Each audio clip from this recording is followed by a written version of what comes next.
Hello everyone, it's me again, your teacher Meg Angeline. How are you doing? Well, great, that's good. So our lesson for today is all about cliché. C-L-I-C-H-E. Cliché. Let's start. A cliché is an overused and worn-out expression used to convey a popular thought or idea. Basically, there are 7 types of cliché, starting off with proverbs.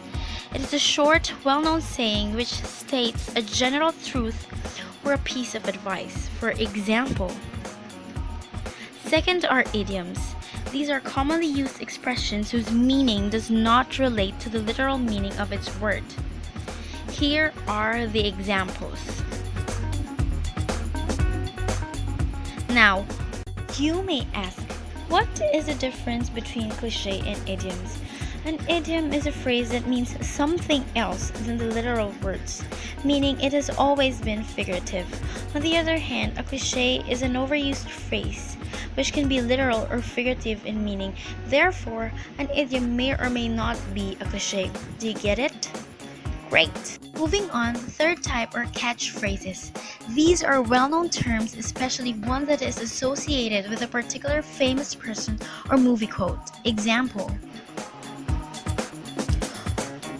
Fort or similes, phrases which compares one thing with another to create an analogy. Now here are the examples.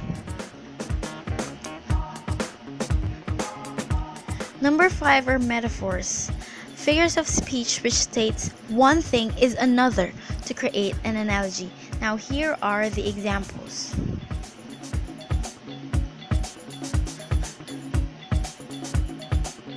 Sixth is allusion. Allusion is a figure of speech in which one refers covertly or indirectly to an object or circumstance from an external context. For example, last but not the least are doublets. Doublets or etymological twins are a pair of similar things, especially two words deriving ultimately from the same source, or when they have different phonological forms with the same etymological root. Now here are the examples. It is important to keep in mind that constant reuse of expressions does not necessarily create a cliché.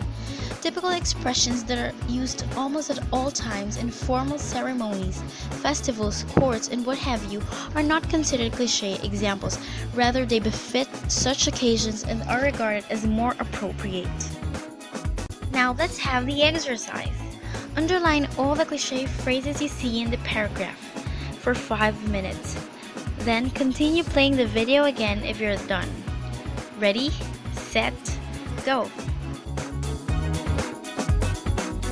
If your answer is similar to these, then you're doing great. In general, clichés are to be avoided. A good rule of thumb for English learners is to understand a variety of popular clichés but not necessarily use them actively.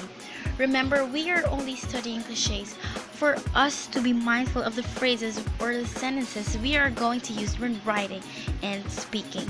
So, avoid clichés at all times. Hooray! I think we're finally done. Thank you for listening. I hope you'll watch out for my next video, but that will be all for today. Hope you'll have a great day, everyone. This is Teacher Meg Angeline signing off.